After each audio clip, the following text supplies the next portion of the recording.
Hi guys, it's Jacob from Stringbuzz here, stringbuzzworld.org being the music journalism site, links are in the description down below, and I apologise for the poor audio for this video. Obviously I usually use a little lapel mic which usually goes here, but that's being used for something else I'm filming at the moment, something which you guys should be excited about, and I'll let you know about that in the future. So yeah, for the next few videos, maybe the next day or two, I'm going to have poor audio on these videos and I can only apologise for that. But anyways, this is another instalment into our music weekly news roundup sort of segment series thing which we're doing at the moment, and admittedly this week has been a very slow week when it comes to music news in general. There haven't been any big stories because obviously Glastonbury happened, which is a huge festival, but nothing there really happened of value that I think I really want to talk about or give my 2 pence about. A lot of gossip and sort of misinterpreted comments have come out from Glastonbury, but I don't really care about all of that, so I want to actually cover some proper music news. So the first story I think we should talk about here is Katy Perry has just made US pop chart history with a 3rd Diamond Song Award. Now, Katy Perry has come under fire over the last few months or so. Is still under fire right now due to what a lot of people are thinking, that she's sort of falling apart when it comes to mental health issues and some past and background issues. However, this time around we actually have something positive to say when it comes to Katy Perry, and I actually really like Katy Perry as a person and as an artist. I think she's a great artist.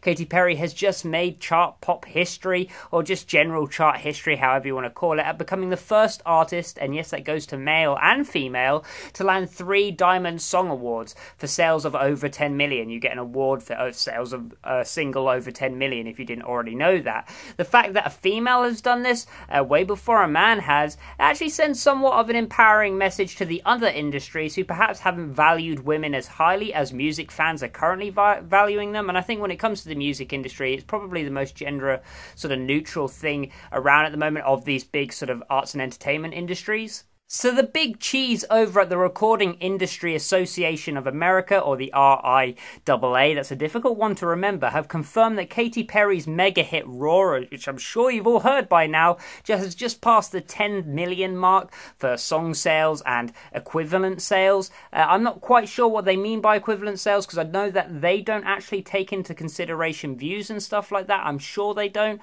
I have to back that up. You'll get an annotation if I'm wrong.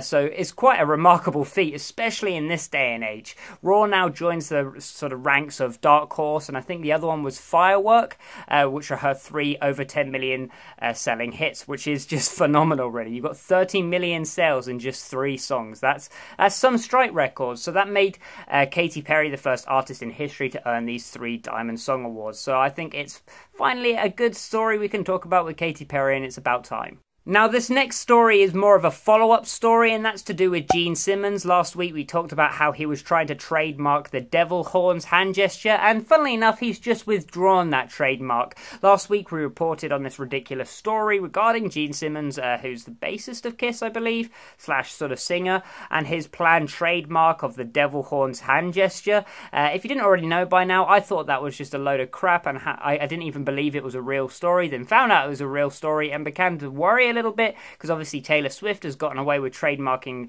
like years, the term Swifties, that sick beat and all this sort of stuff, so I was worried that this was going to actually happen. And just to jog your memory, Simmons has actually already submitted a trademark application for the hand gesture of holding the thumb, 1st and 4th finger in the air as a salute.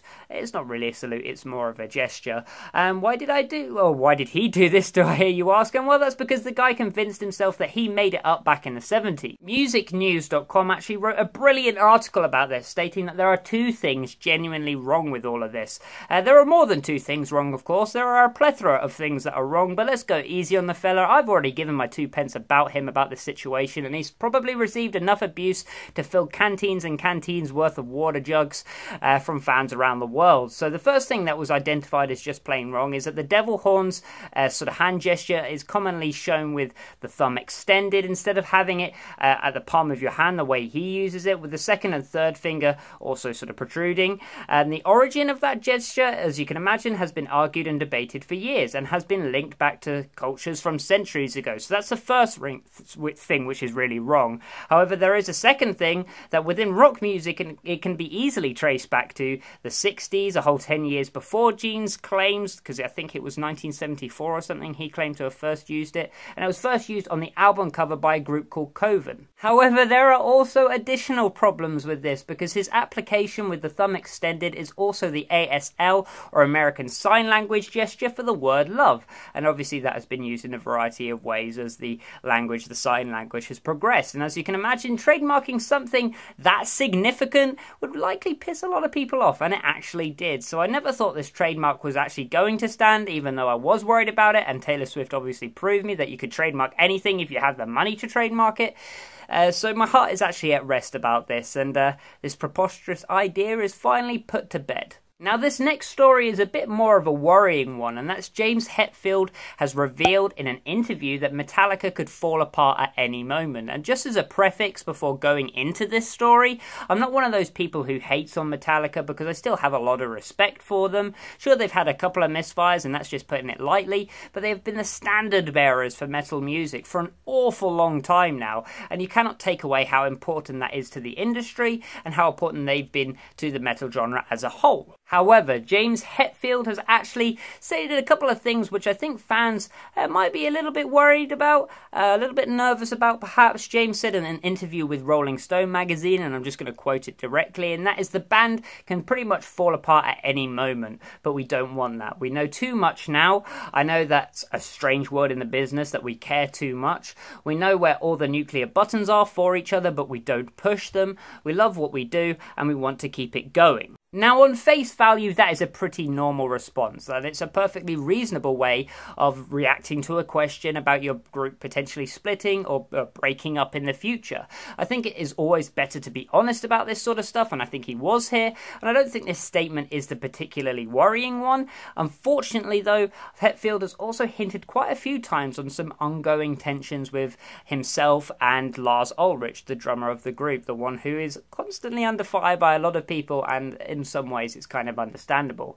James told the Rolling Stone about how Ulrich tends to worry about production details way too much and timing set at stadiums and arenas, which kind of gets him a little bit riled. To quote the most important line from the whole interview, James said that sometimes Lars's plate is too full and he won't admit it. He'll show up to the tuning room late, all wound up and angry, so I have to remind him you can say no, you don't have to do anything. And to me that sounds like exhaustion to me from Lars perhaps, and it also sounds like that one part is making it a problem for the rest of the group. And however, you have to take this with a grain of salt, since the group still are touring at this current moment in time and still seem to be enjoying their music. Now, this is yet another worrying one about another group breaking up, and that's the Stone Roses' potential split up. Now, the Stone Roses are somewhat of a cult favourite group by this point, especially in the UK. Although they have never been the biggest of the big when it comes to the music world, the charting world, etc., etc., they have one of the most endearing and just the best fan bases in the world, in my personal opinion anyway. I go so far to say that their fan base is one of the most unique out there, since it seems to grow vastly each year despite the group's silence and their lack of material over the last 10 years or so. Ian Brown, who is the acclaimed singer of this group, has suggested rather loosely, may I add, that the Stone Roses have actually already split up, and the band split up after they played their last day of this UK tour in Glasgow. And as the concert actually came to an end, he exclaimed to the audience with a rather sort of strange sentiment, I guess, "Don't be sad it's over, be happy that it's already happened." Now, as I've already said, usually I'd say just take it with a grain of salt, don't take it too seriously when it comes to comments like this, and comments that just loosely hint about, a group splitting up and all that sort of stuff. But this group's history in particular, and how sporadic they have been in the past, it sort of adds to what is a bit of a worrying sort of feeling about this group at the moment. As a fan of the group and someone who really loves their output even to this day, I have to admit I am a little bit nervous about this one, but we shall just have to see how it unfolds. Our final story today is a really uplifting one, and that's Artist for Grenfell charity single project has debuted at #1 less than 48 hours after release. Now, in the last few weeks we've been ending these segments in a bit of a sour story. We've had lots of very sour stories actually, despite only being 3 segments long. But this time around we have a ray of hope, and one of which has impacted many people's lives through music, which is something I always want to talk about. I've said for a while now on this channel and on the site as well as the social medias, that music is a great way of supporting charity and bringing people together. I used it myself to raise money for Children with Cancer UK and raising money for King's College Transplant Branch and the King's College Hospital, that's difficult to say, in London. And if I can do that, anyone can do that. But this new track is on a scale of say, Band-Aid, and luckily it's been a massive success. Simon Cowell, who immediately called for action after the tragedy had just happened to raise money through music, which admittedly is a very heroic thing, brought stars together like The Who, you know, the Who's band members, and Robbie Williams, and as well as Rita Ora, I think, was involved, and there was a whole ton of, just a plethora of artists involved with this, as well as victims from the event itself, together to perform a cover of Simon and Garfunkel's Bridge Over Troubled Water. Great song choice, by the way. The track sold an astounding 170,000 copies in less than 48 hours and had the biggest first day sales of any single released this decade here in the UK, according to the official charts company anyway. As far as musical successes go, this is exactly what we needed to settle the ship at the moment and get people feeling proactive and encouraged in the music industry again. And it's all been centered around helping people who have just gone through a massive disaster, and it couldn't be nicer. So that's all we have for today. If you like this video, then please leave a like. Again, I apologise for the audio. Comment what you think about any of these stories in the comment section down below. Subscribe to see more, and I'll see you around next time. Bye-bye.